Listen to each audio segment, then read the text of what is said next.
Jeg tager afsted som en 22-årig dreng, som knap nok har lært lyd at kende nu, og så kommer jeg hjem som verdens bedste lige at lave havregrød.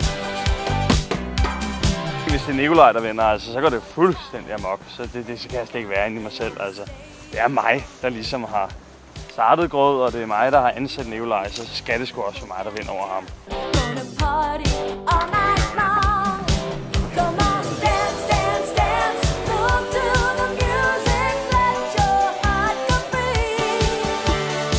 Det er slaget over alle slag om, hvem der skal være verdens mester i at lave grød 2012.